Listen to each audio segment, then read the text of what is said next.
ass down.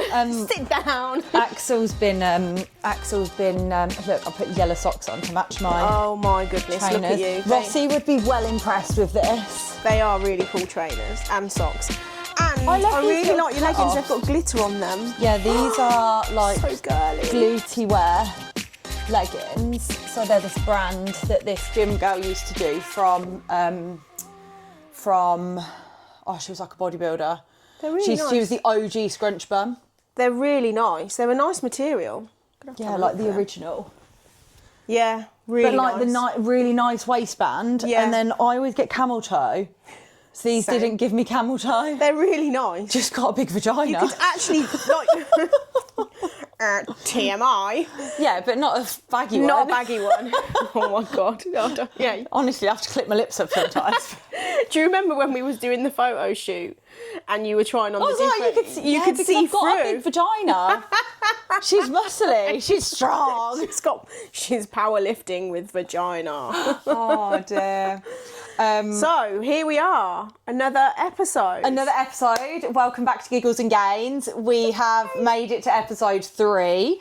It's gone so quick. Sorry to interrupt you. And actually, we need to have an honesty moment.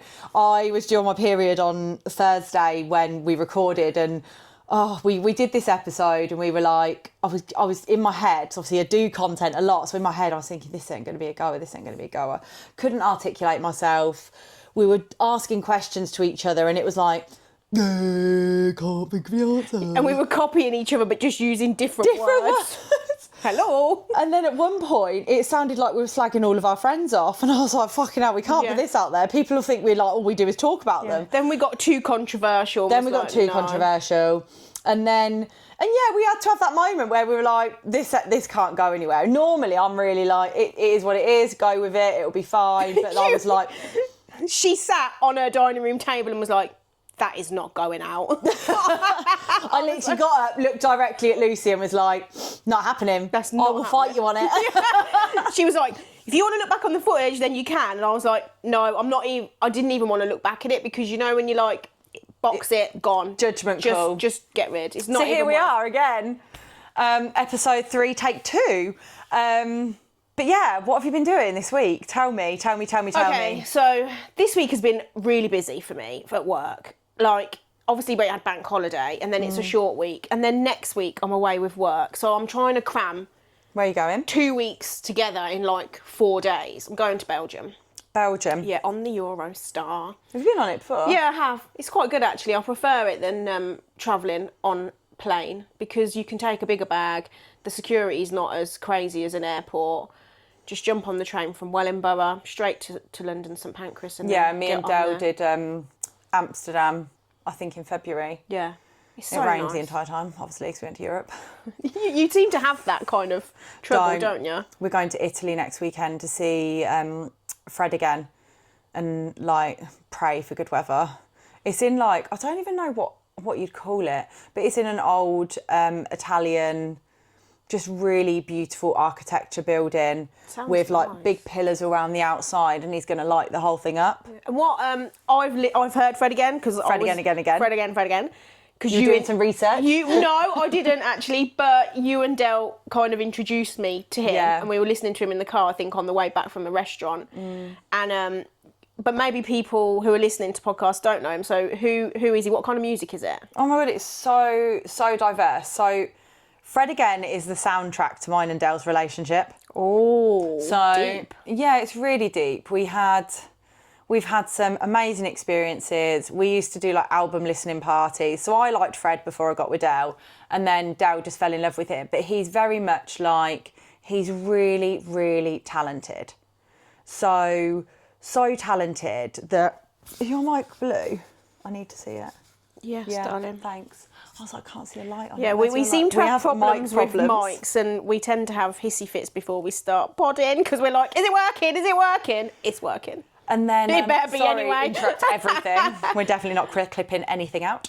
We're going for it this week. So he's really, really talented. He can play like piano, drums. Like, he's just musically talented, and he does like really big music writing for all the big artists. So just recently, he's had a load of tracks come out with Skepta. Okay. And he does like really, really soft with like overlays. So he'll get like a quote from somebody who said something and then he'll repeat it, but he does it in such a clever way. The albums are brilliant, but just recently he's gone into like dance, a little bit dubsteppy. I was going to say it's dance dubby from what Yeah, and it's just really good. We love it. Some of the tracks are quite like smooth and mellow, aren't they? Yeah. Which is quite relaxing. He's got like, there is a song for every event. Do you know what I mean? Like all the I must admit, atmospheres. I listened, thought, yeah, okay, but I haven't actually downloaded it on Spotify, so I think I'm gonna... Go back to like the first 3 albums, and I think it just dates it, and it's like April 2019, Life Now, and he's talking through whatever he was going through in that period of his life, which was lockdown. And he's just fab. He's fab. We're only doing 2 nights. We're flying out on Sunday morning and then flying home Tuesday lunchtime. So we're just going to do the gig, spend the day in Italy, and then come home because we don't seem to have much luck in Europe. So we're just doing a nice short trip. Just like going for minimal. And obviously I'm competing in 3 weeks, so I didn't want to be too... I'm really excited for that. What date is it? Like 21st of September. Yeah, so... You and the Bobster? Me and Bobby. Yeah, Big Bobby's going for a big 300 total. So Bobby is... I've been working with her for 2.5 years. I love Bobby. Yeah, she's lush. She's like such a big personality. Got amazing energy. And she just fucking loves powerlifting. And you know what I love about Bobby as well? She loves people. Like, I know when we've been to Lift Club, she's so motivational and she really wants you to do the best. But you know, like, you can tell...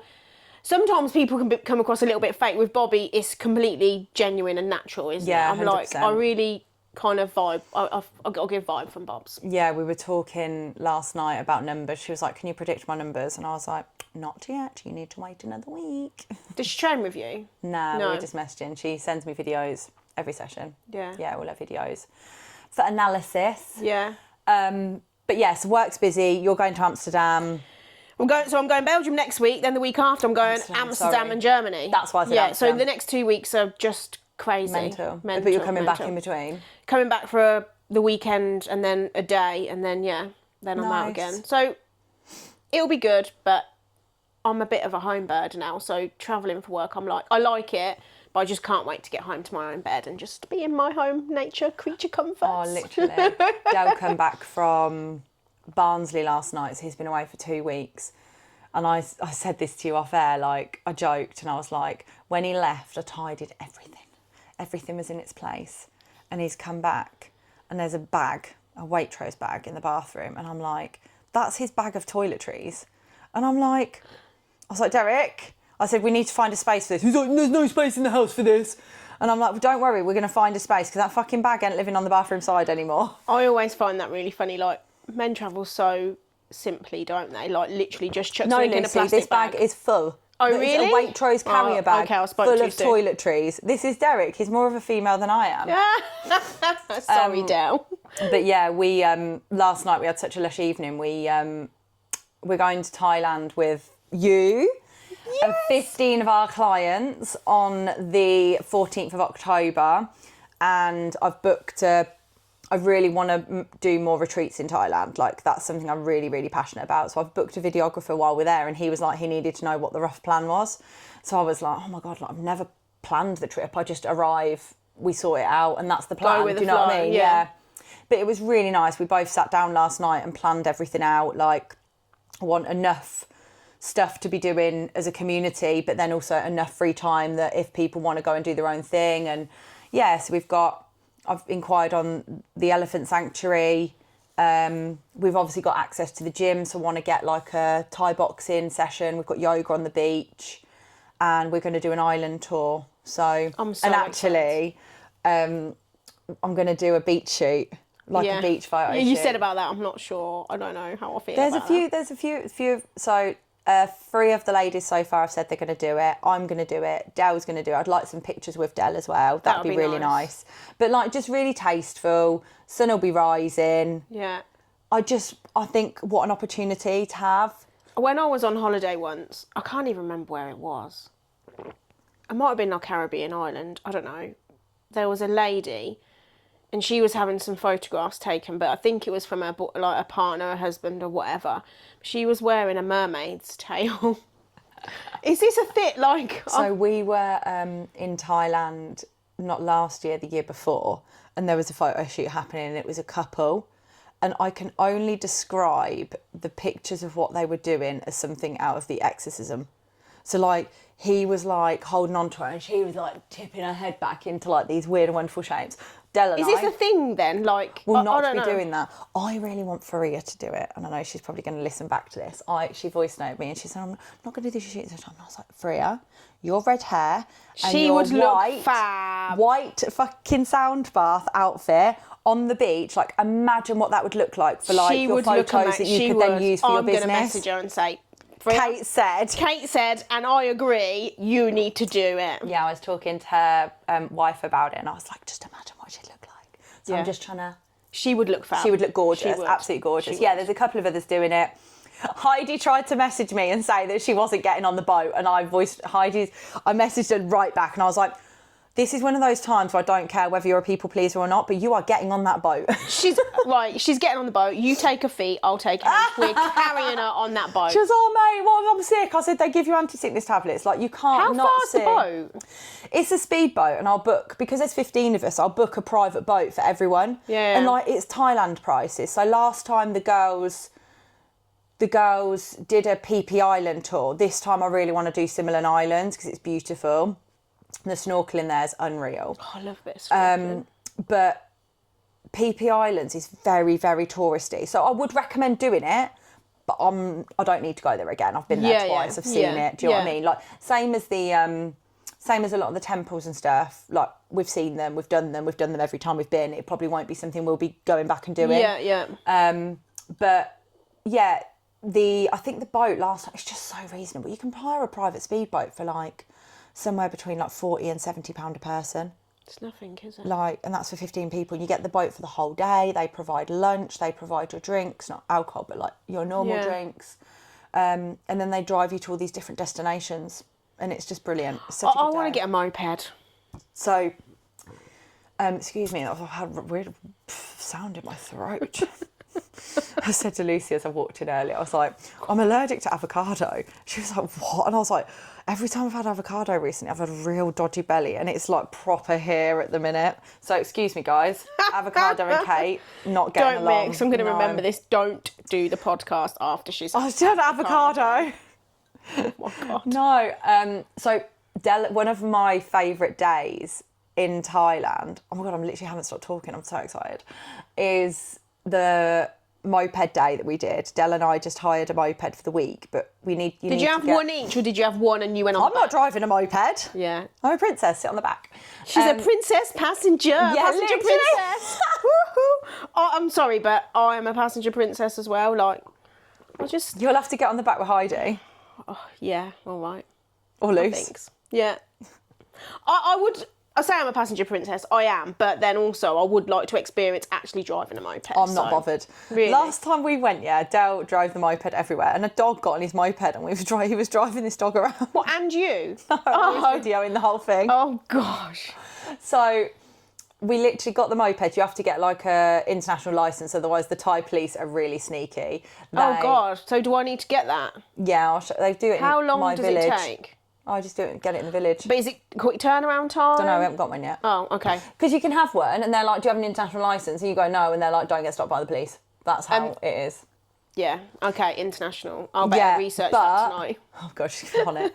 But the fine for getting stopped is 1,000 baht, which is about £22. Oh, okay, so it's not... But it's the inconvenience of having to leave your bike there, walk to the police station, pay your fine, walk back again. But then, do you know what the funny thing is? You get an embargo for 24 hours. So if you get caught for 24 hours again, they don't charge you. But if it goes over 24 hours, you get charged again. You're charged again. So it's just worth having one. Yeah. And to be honest, after the 24 hours, they'll be like, yeah, that was a number plate we got. So I'll be like, yeah, we know. Now they're not stupid. Like, they literally have checkpoints. So they've got smarter and smarter and smarter over the time that we've been there, or they're making more and more money. First time we went out there, not a problem at all, never got stopped.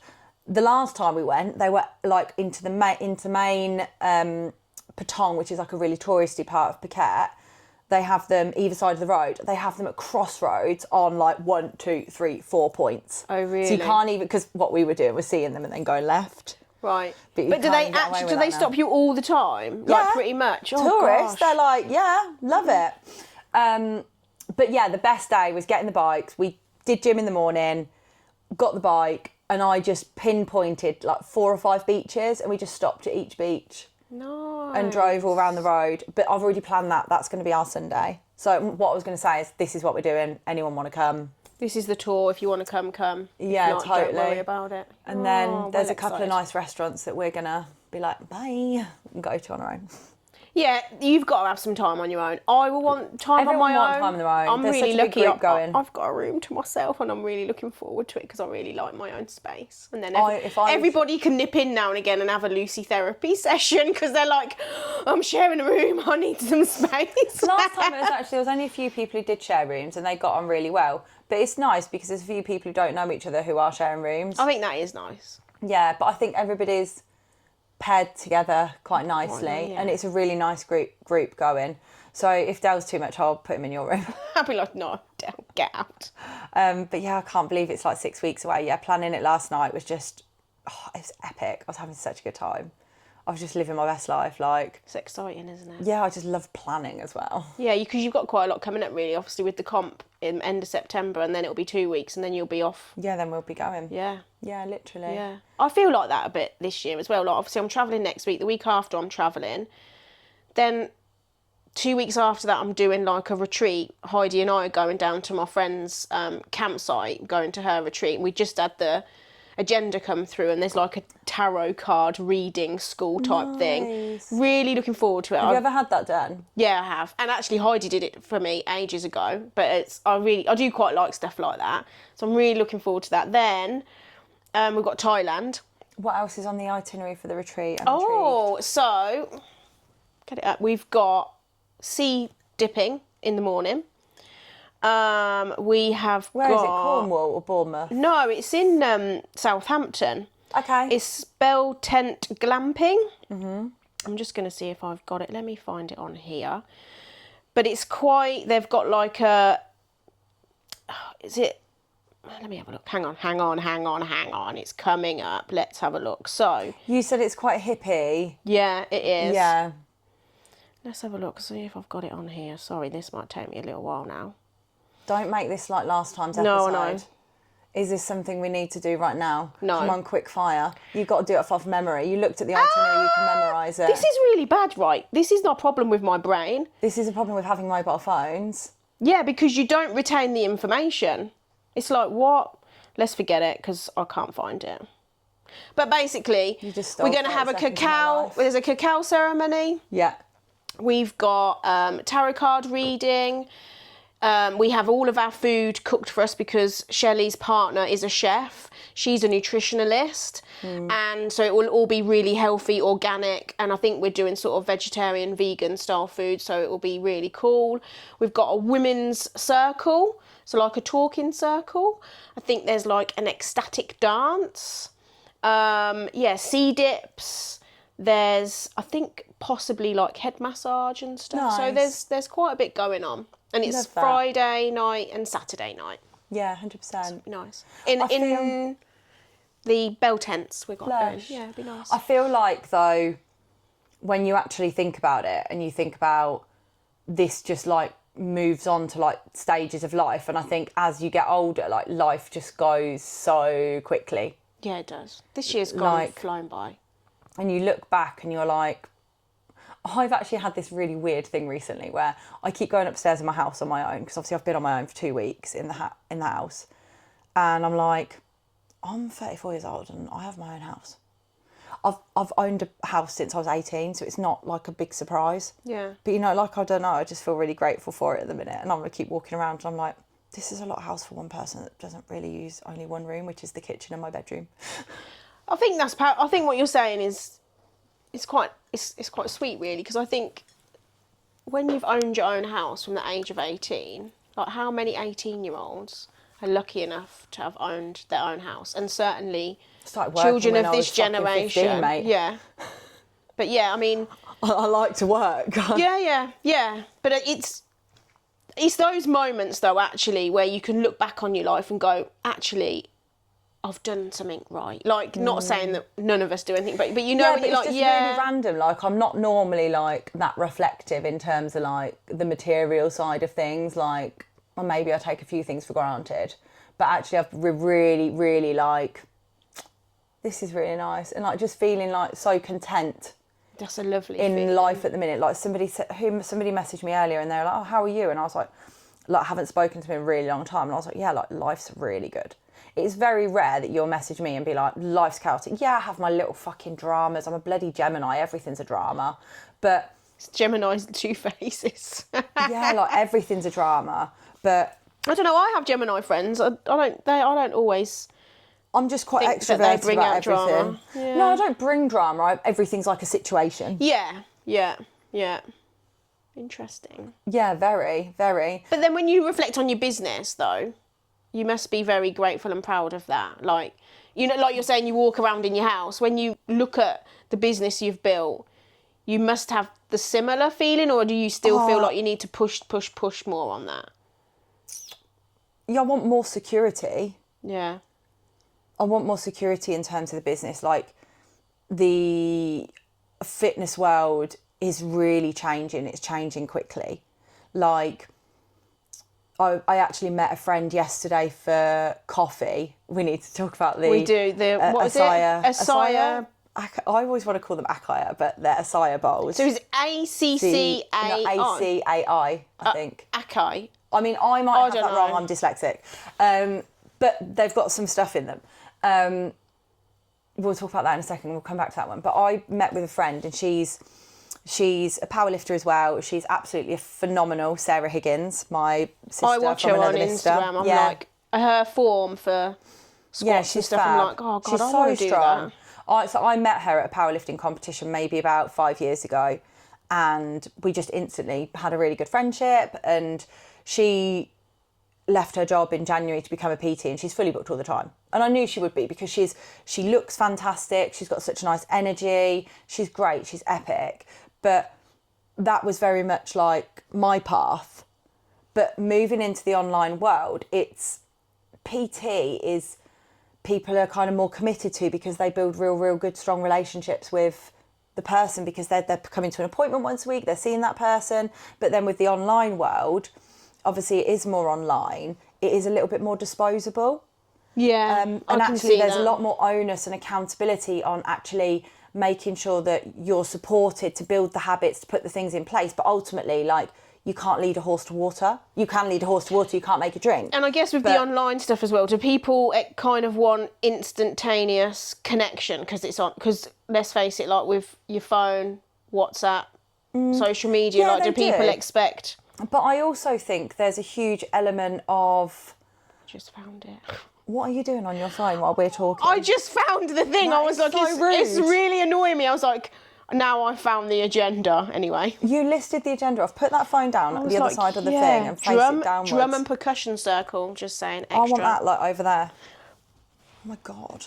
I was like, I really need to find it now just to I'm obsessed with my mobile phone, but there's a time and a place. Not in the middle of the podcast. By the way, this is what I've actually really liked behind closed doors. Sassy! So, the online world versus the PT world. The PT world, you don't get as good results. I'm sorry, you don't. Because you only have one person's time for 1 hour, maybe 2 hours once a week. What happens the other 160 odd hours in that week? Whereas the online world, we've got so much more influence over like their nutrition, their habits, their mindset, their lifestyle. So that side of it, you get better results. And I'm not just saying that because this is what I do. You get fucking better results. Yeah. Because you've got a full overview of somebody's full week. But going from being a fully booked PT to being online is harder, because you have to go a whole nother level for your clients. Yeah. Whereas in PT, it's that hour. Yeah, it's that hour. It's easy to do that within that time, and then you shut the door and they're gone. Yeah. But with online, there's no shut off. And also, like, you want that client to get the best results, and sometimes it might not be the right time for that client. Yeah. So you might be emotionally, physically invested into them, and they might not be ready for it yet. Yeah.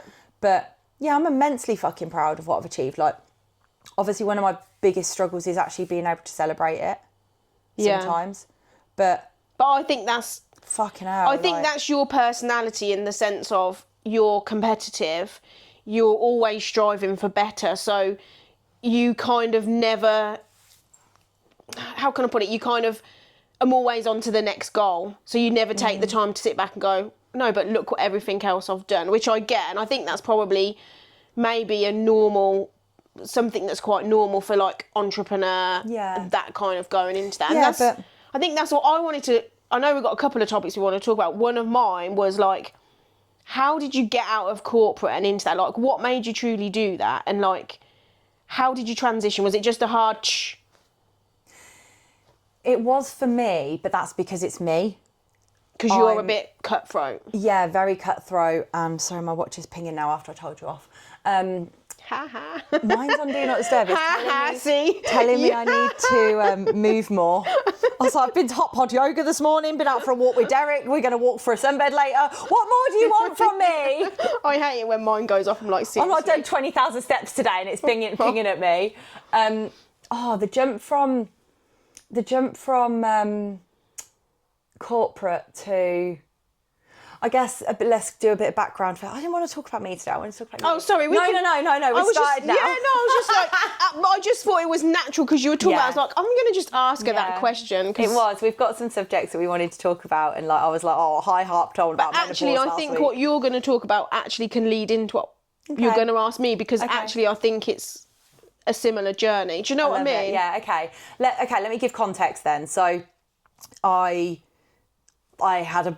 had my own house at 18 because I started working on livery yards from the age of 14, maybe 13. I used to go and muck out stables for 2 hours on a Saturday morning. And that was the start of my entrepreneurial brain ticking because I used to pay £20 for mucking out 4 stables. Mum and Dad used to drop me off at the yard, pick me up, and then off I went. I then got my first full Saturday job that paid me £50 cash in hand. And then I did that. And then I started working on a competition yard. And I had a car. When you work on a dressage competition yard doing an NVQ in horse care, you are not even on minimum wage. I think I was paid somewhere between £600 to £800 a month for 6:30 in the morning until 6 o'clock at night with a 2-hour lunch in between. Okay. So I did my own horses before I got to work, did the horses, went back, rode one of my horses at lunchtime, went back to the yard, finished my horses off, then did my own horses. Yeah. And I've said this on a previous podcast episode. I remember my first day like it was yesterday because I got home, Mum had run me a bath. She was like, do you want dinner? I was like, I'm just going to have a bath and get into bed. I was absolutely exhausted. Really? Because there was 28 to 30 horses. Oh. So I'd done 2 of my own. 20, say I didn't do them all because obviously I was probably a little bit, I wasn't slow, like 25 mucking out, 25 turning out, 25 fees, 25 hay nets, then you have to do the midday shift, then you have to do the evening shift. I was like 17, knackered, absolutely exhausted, never even done a full day's work in my life. I had never even done a full washing up cycle for your mum. Pots and pans. Nah, I'll tell you what I did. I did the ironing for £5 a week every week. Yeah, I was like, this is the brain. The brain is like, I've said this before, I'm very money motivated. I'm very like, my brain's like, right, this is what I need in life. This is how I'm going to get it. So I'd saved up enough that on my 17th birthday, I was able to go out and buy my car before my birthday. Yeah. So I had it on the drive, ready to go. And my dad was ill at that point. So he was able to take me out and spend time with you doing my lessons. Yeah. So I passed my test within 3 months. Nice. But that's just me. Like I said, academic, school, like maths. We'll come on to maths in a minute. I hate it's maths. Terrible, diabolical. So anyway, I left that, worked in a pub. Pub was my favourite job. People. Banter. Loved it. Realised I wasn't earning enough money here. Then I got a job in an office and then I landed in Nationwide. Everybody, so we're in Northamptonshire. Everybody's worked. You know someone who's worked there. Barclays or Opus Energy. Yeah, everyone's worked there at some point. And I haven't actually. Haven't you? Never worked at any of them. Are you Northampton born and bred? I am. Yeah. So worked there, did that for 5 years and was in the call centre. It was a big call centre and I was like 300% of sales target, top 5 performers. never sold, but they taught you how to sell to a need. Yeah. So you are selling, I'm not going to lie, you are selling, yeah. but it was about helping the customer. And I really bought into that because I was like, oh, I'm helping somebody. Yeah. And you generally believe it because you're like, this customer's got a £5,000 credit card balance and they're paying £80 interest a month. If they move that balance to us, they'd pay the 3-4% and then they wouldn't be paying the £80 interest a month, and that £80 would go off paying their balance. So you're doing them a favour. You feel like you're doing the person a favour, but actually you're actually creating a cash flow for the business. For the business, yeah, totally, and which is every business. Then I moved to the branch because I got offered a managerial position, and then they said they were making no redundancies, and I was like, well, if I've just been given a manager position at like 20, who's going to be the first person out the door? So I moved to branch. Then they were like, we're going to pay you 10 grand to do your mortgage qualification. I was like, I need a bit of that. So I hopped back to call centre, got fully qualified as a mortgage advisor, and then left Nationwide because I got my knickers in a twist, because they took my bonus away from me because I was giving, in mortgages, when the regulation changed, you have to give advice. Yeah, you can't kind of lean them towards a product, can you? Nationwide's version of advice, because the FCA, banking is very heavily regulated, was like, here's a script. Yeah. And I was like, hang on a minute, you've just given me £10,000 pay rise to read from a script. I'm still in the call centre. Yeah. So I was like... And your personality is not scripted. I remember working at an insurance company and having been given a script. I thought, you're having a giraffe, mate. I can't do a script. I can't even read it. You're dyslexic. I can't read the script. But I'm like... I'm making the words up as I go along because I'm that dyslexic. I want to have a conversation. All right, mate, how's your mum? Yeah, all right. Yeah, your kid's all right today, Jennifer. So, yeah, like... And I didn't ask one question, and it could have been deemed as unfair advice, and they took $5 grand off me, and I was like...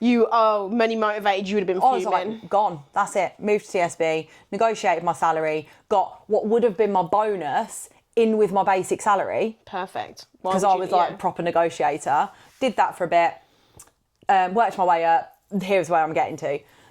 The banking industry, I got to like... applying for area roles. I was top bank managers in the country.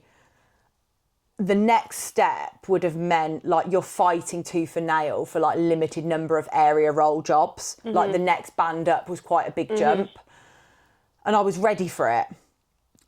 But there's actually, reflecting on it now, it would have meant I had to work an area, which then would have meant long days, driving across a patch. You had to kind of motivate to get to where you wanted to be, and that just wasn't me. No. And I was getting more and more unhappy. I was giving more and more to the bank. We were so short staffed. Like, we were running a branch, a busy branch in Milton Keynes, on 2 people. Yeah. And I was like, some days we weren't allowed to close for lunch. We had to close the branch so we could have a lunch. And I was like, this isn't what I signed up for. Yeah. So I went to a climbing psychology workshop, and I was climbing with my ex-partner. My climbing was struggling because I was not enjoying my life. Yeah. And he was like, if you could do anything, what would you do? And I was like, I'd do fitness. And it was just that off the cusp. You just said fitness. It. How interesting. Because I've been training twice a day for my whole life. Like up until that point, I was still hammering the gym. Overtraining, badly. Don't advise doing 12 sessions a week. Not good for you, don't see results. But we were in Thailand, and I got a phone call because I'd lost the fucking safe key. Okay. And I was like, why are you ringing me? I'm on holiday. I'm 3 weeks in Thailand. Leave me alone. And I said to my partner at the time, I said, I'm going to quit my job when I get back. And he was like, we just bought a house. And he was like, okay, what's that going to look like? I said, I don't know, but can you support me? And he was like, yeah. So I come back, handed my notice in. They didn't want me to go. So they were like, look, while you do your qualifications, we'll do whatever we can to support you, in the hope that maybe I would stay. And I did a face-to-face course, because obviously I needed that to learn better. So it wasn't then, I don't mean to interrupt you, sorry. Yeah, so it wasn't kind of like something you'd been thinking about ages. It was like a call that kind of almost tipped you over the edge, and you were like, nah, I don't want to do this anymore. Or had you been thinking, okay, yeah. I wasn't happy, and I'm very impulsive. If I'm not happy, it needs fixing. Yeah. And I wasn't happy. And there was actually more to this than that. Like, I quit my job, handed my notice in, built a gym in the bottom of my garden, there's this backstory to that as well, but I won't go into it. And I still wasn't happy. Okay. And I realised it was a combination of that and the relationship. I wasn't happy in my relationship. Yeah. So I just bought a house, built a gym in the bottom of the garden, had gone self-employed, and then was like, hi, I don't want to be with you anymore. Oh, gosh. And it just all happened in a year. And then COVID hit. Oh, gosh. And it had to happen because it's like, that was me. You will go through the toughest times in your life, but you can't wait for the material thing. No. Like I asked... Material things, in my opinion, don't make you happy. Like, they just don't. No, and I am a secretly material person. Yeah. I love a nice handbag, love a nice pair of shoes. But as I'm getting older, I'm like, I've got all the handbags I could ever want. I could buy any handbag I want. Yeah. And I'm like, it doesn't give me any satisfaction because I'm the weird person. I'm like, don't put that in that picture Yeah, down. as you walked don't down, put that picture. as you walked down today, I was like, oh, she's got nice trainers. Oh, look, she's got a nice Louis Vuitton. Is it Louis Vuitton? I think it's Louis Vuitton bag. I was like, that's a nice bag. Oh, she looks nice. But I'm also like, I'm saying this on the pods, this is so contradictory. I don't want people to know that. Yeah. I'm not the type of person who's going to go out to a nice fancy restaurant and put my fucking bag on the table and then take a picture So you're of my not drink. show-offy? No, I want to hide. I'm like, Dale goes to take a picture. I'll be like, hang on a minute, I just need to put my bag on off the table, or I just need to move this, because it's contradictory, because you obviously buy those things to wear them and show them off.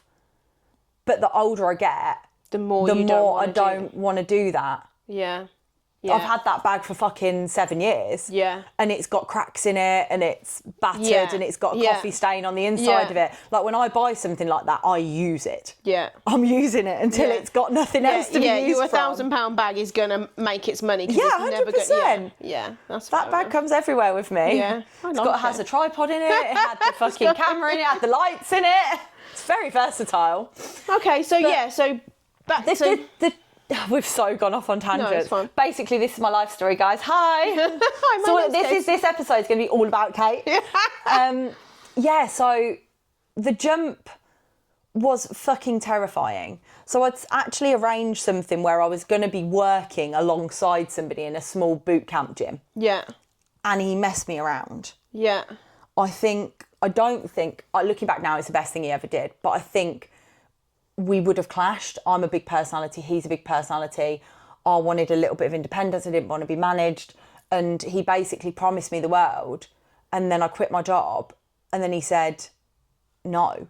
But I had to chase him for the no.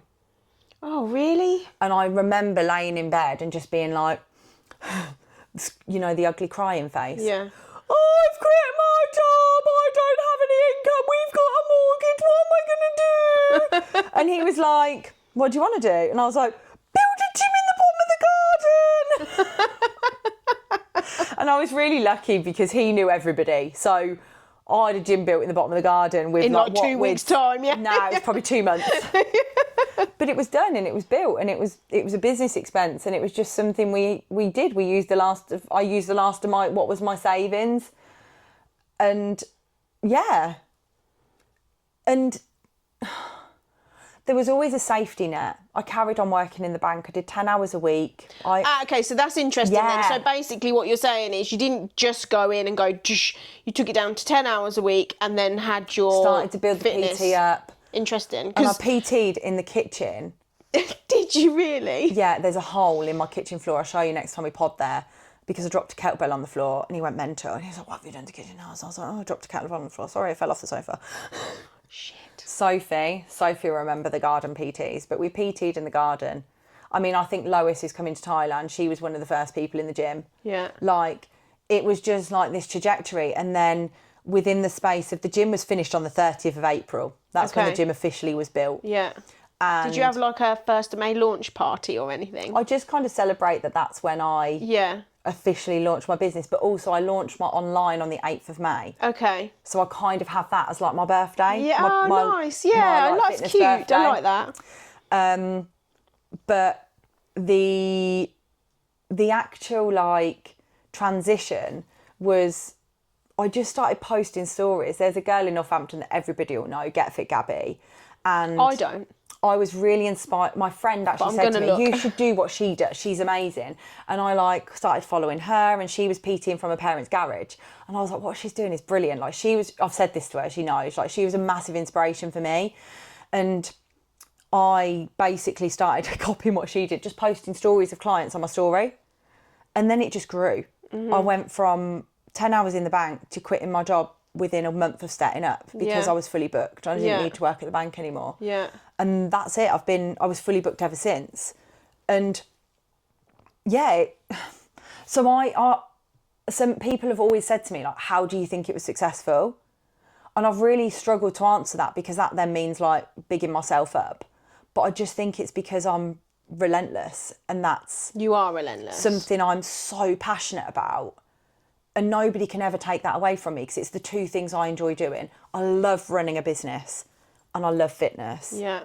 And I love people. Yeah. 3 things. No, it's really interesting, and it's inspirational and motivating because I think, like you and I have said, like, I'm at a certain age, I've been in the corporate world for ages, you know, I did start my own YouTube channel that kind of flumped about 2 years ago. The opportunity is... I don't think it flumped. Like, I'm on series 3 of the podcast because I'll do a series, I'll be like, life gets really busy. I haven't got time for this. That's why I like the series, because if something does happen, I can't commit to it. I can't put myself at detriment to be able to do something. You can't burn yourself out, can you? Why would you say... I've got 2 questions, actually. Why would you say that it flumped? I don't think I had the creativity in me. Relationship took over. Okay. You know, and then I didn't have the creative the spark. Yeah. But then I think that's time and energy. Yeah.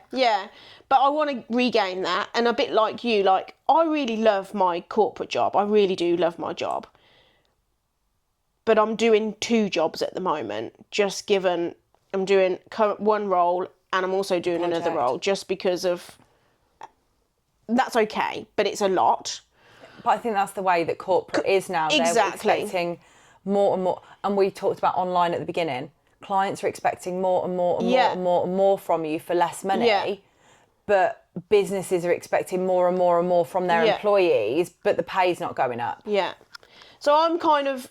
I've been thinking about this for a couple of years. Like, what can I do now that I'm getting older in life? Like, thinking about reducing corporate, doing something for myself, but then also enabling me at some point to have more of a passive income so that actually I can wind down my hours and start, you know, I've now got a 1-year-old grandchild. It would be great to think that I could spend 1 day a week with him, as you know, at some point. When time comes. When the time's right. Yeah. So yeah, that's kind of where I'm at. And I like hearing people's stories because it's always like, it's that jump, isn't it? Like, there's an element of fear to it. How do you do it? So I'm always inquisitive and curious to how people do that, especially when you've got, like, I've got my own home, I own my own home. You know, this is my home. It's not, I don't share it with anybody else. I don't share the finances with anybody else. And it's like, well, if you take that jump and it goes wrong, you kind of haven't got anything to fall back on, which is always quite a scary thing. That terrifies me. Absolutely terrifies me. And now I have mouths to feed. I've got the coaches. I've got an admin lady. Yeah. And that scares me. And I used to feel that pressure a lot. Yeah. Like, it is the 30th of the month now, and around the 25th of the month, I was like, right, where's the money coming from now to be able to pay everybody, including me? Yeah. And I think I've only had 1 month where I've had to take it out of reserves to pay people. Yeah. And that's really important to me. I don't want to be in a position where I'm pulling money from a reserve to pay my staff. And that's pressure. I feel that pressure. I do feel that pressure. That must be quite stressful, actually. And then the clock resets again on the 1st of the month, and so the rat race starts again. Yeah. So it's But when you say, like, a passive income or something to kind of allow you to wind down, what are your thoughts around that? What would that look like?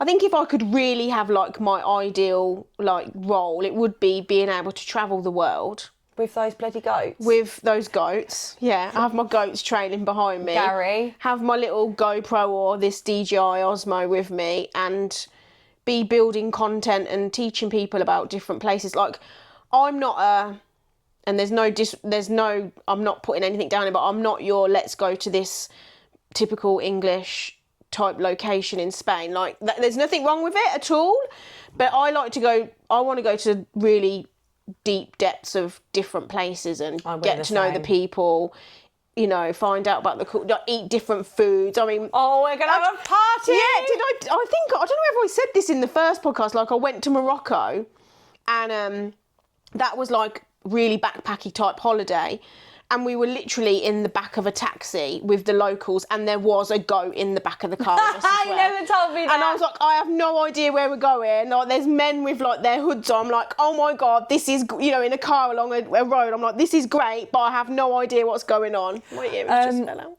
I agree with that, but do you know what's really, really funny? Obviously, with the retreat location, we're going back to the same place we've been to before. And with like Thailand, we go to different areas of Thailand, but we always end up going back to one place. It's funny, isn't it? Like, your soul kind of takes you there. It's home. Like, it is literally like, I want to get married there. Yeah. Like, that's where I want to get married. So lovely. Yeah, I know. Just waiting for Dale to pop the crash. Sorry, Dale. He gets well uncomfortable when we talk about it. He scratches his head. Oh, bless him. But yeah, I think so. Traveling the world, YouTube. Yeah, because you said the other day, you're like, I'm going to get the YouTube channel started again. Yeah. I'd love to live abroad. Like, maybe work in a little restaurant as a waitress or something, you know, amongst people, but then be able to go off and do a little bit of filming, educate people on different places. Like, when you see on the news like destinations and they portray them to be these god awful places, like, I don't know, Africa maybe, like they portray it as places that are really third worldy, but dangerous. Then actually there's different sides. When you really research and look into it, you're like, actually, these are really great places to be, and we don't celebrate it and share that with enough people. So maybe something like that, really. I think that's that is, if I was to give anybody who wants to travel the world one piece of advice, it would be, do not ever get a mortgage. Yeah. I'm not going to say I regret it. Yeah. Because I don't regret it, because I'm going to be in a really fortunate position where I should hopefully be able to be mortgage free by the time I'm 50, 55. Yeah, same. And but the fact that I have bricks and mortar to pay for has stopped me from packing up and going travelling. Yeah.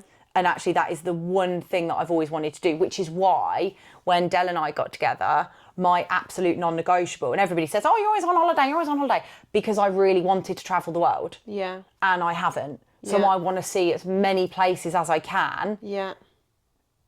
And that's really important to me. Yeah. But when you have that mortgage and that financial commitment, you It's can't. a tie, yeah, it is a tie. We were talking about this again. We were talking about it again over breakfast, about the move and if we do it and how it would work and when we do it. And Yeah. it's just so heavy, because it's something that we so would love to do, but there's so many commitments that we've got here that are like, it's like a knot in your stomach. It really is. Yeah. The children, Well, Axel, the house. Yeah. Actually moving the business and setting it your up somewhere else is clients, scary. I know you can do online, but even like your PT and stuff. I wouldn't ever. I read a post actually the other day that was by a coach that I quite like following, and she put all of the reasons that I wouldn't move to Dubai even though it would save me money and tax, and it was all about community face to face. And I've already said to Derek, I would be holding, like, we run a big face to face event every 2 months. Yes, roughly. yeah. I would come back for that. But I'd make sure that we maybe tied a weekend in where I was arranging to do a walk, see your friends, event, see my friends, family. and that would be really important to me, because you guys and my clients are equally important to me. Yeah. And the face-to-face stuff is my favourite part of my job. But also, just think, if you moved to Thailand, right, how many of us would come out and visit you? Like, we would be out there all the time. Like, you would have to have a property that had an extra bedroom. Maybe a couple, Kate, because we'd be like, we're coming over Love for 3 that. weeks. Yeah, that would be amazing. That would be absolutely amazing. Rowan's got a friend out there, and her friend lives in the jungle, and they moved out there. And then I think why am I moving to Dubai because it's tax efficient? Why don't I just move to Thailand because that's where I want to be? There must be a way you can do something with. Yeah, there is. I think for me, if it was me, I would choose Thailand over Dubai. I would want to live in Thailand, but we would choose Dubai for the reasons I've just explained. Yeah. Like, and we were talking about, well, there was another article that I read. There was a large Bible article. Hang on a minute. You keep reading articles. You've said this like 2 or 3 times. I'm like, are you feeling okay? No, I must be procrastinating too much on my phone. And it was this young girl, and she was 27, and she was a PT, and she'd moved to Dubai, and she was like, Dubai is not all it seems. And I'm like, hang on a minute, Jess. You were living at home with your fucking mum, not probably paying rent, PTing in a gym. You're paying a bit of tax because you're putting a few hours in. You've moved to Dubai. Like, you never had a mortgage. You never had a fucking, like, an expensive lifestyle. Like, of course Dubai is going to be more than you living at home with your fucking mum. Yeah, of course, yeah. But if you look at it fairly and across the board against other people, like, it makes sense, doesn't it? Definitely. I think we would save. We'd save tax. I've got quite an expensive car. I would get rid of the car. The car is expensive to fuel. Wouldn't have that bill. Del was like, we'd get a scooter, Kate. And I was like, well, how are you going to do your shopping? I'd have baskets. In Dubai? Yeah. No, you would not. Have you Well, seen have you spoken to Del? He thinks he's having a scooter with baskets. Del thinks he's a hippie. Thinks. He is a hippie. But you don't have that kind of motor in Dubai. Given the car you've got now, no way. I would get a little run around. I wouldn't get, because think about it, Liz. I can't see you that. I'm not going to be living in Dubai full time. No. So why am I going to get a fucking spenny car for Dubai when the whole purpose is to kind of reduce outgoing, save money so that we can spend our money travelling to the UK, to Thailand. Like, that's what I want to do. Yeah, that makes sense. So actually for me, we'd need to get an apartment that's big enough so that the kids could be there. I wonder if Ava listens to this. Get an apartment that the kids could come and stay, and make sure that we've got enough room space for guests, another guest. Yeah, just a spare room. Yeah. But also, like, we wouldn't want a long lease on an apartment in Dubai, because we'd be like, right, we're off to Thailand now for 3 months, and then right, the visa regulation is you've got to go back to Dubai. So we're like, right, back to Dubai then to do our Dubai bit. Yeah. And then like, we've got a face-to-face event in the UK. Off we go to the UK. Yeah. And that's how I'd like it to be. But then also that comes with its own risks, because you're never settled anywhere. Yeah. You've not got a real solid base. Yeah, and do you know what? I think that's kind of where my heart, my soul really struggles with, because this is my home, but will it always be my home? Or would you sell? Would you rent? Like, and then my mum said that to me. Yeah. So my mum's emigrated to Spain 5 years ago now, I think. And she said, just sell. Yeah. But then equally, like, do you see yourself coming back to the UK? And obviously Del probably would, because of the children. Yeah. But I don't see myself, I definitely see myself getting old in Thailand on the beach. So let me tell you something. We should be wrapping up soon before we've like waffled on about me for an hour. We're not talking about me next time. We're talking about Lucy. We're talking about Lucy nesting and her son leaving home. That is the topic. That was what we were supposed to be talking about. But actually, I've really enjoyed this episode. I've loved this episode. So last thing, this is how much I love Thailand, yeah? There's a bar that's just down from the hotel, and the man has put buoys from the sea hanging from the trees. I think I've seen. Did you send a picture, or I've seen space. It? Yeah, it's space. That is cool. So when my friend went there the other day, he was there, and when we went to the bar the first time, we had our drinks. We were chatting away to him. This little bird had fallen out of the tree, so I was looking after this little bird. He was sat on my lap. And then the man looked after the bird at night, so like the eagles and stuff didn't get him. And then we come back the next day, and he served us again, and he was like, "You make me happy." And it was just because we'd come back. And when my friend was there, he was asking when we were going to be back, and he was like, "They're going to be back in a few weeks." Oh, how lovely! That is so what we're I all going to go Thailand. there. Are we all going to go there? Yeah, it's literally down the road. Can't wait. In space. We're going to go to space. And on that note, Hope you enjoyed the episode. I feel very self-indulgent and I've just talked about myself. I feel like Lucy didn't get enough airtime, but... No, not at all. Do you know what? I really enjoyed this episode because I feel like you're sharing like your journey as corporate, you know, you've talked about how you then built your own business and stuff. I think it's really inspirational. You should be proud, and I'm grateful for you sharing. And I'm really looking forward to like learning from you because I'm like, I need to do a bit more of what Kate does. So thanks, babe. Love you. Love you. Thanks, Bye, guys. Peace out. Yay.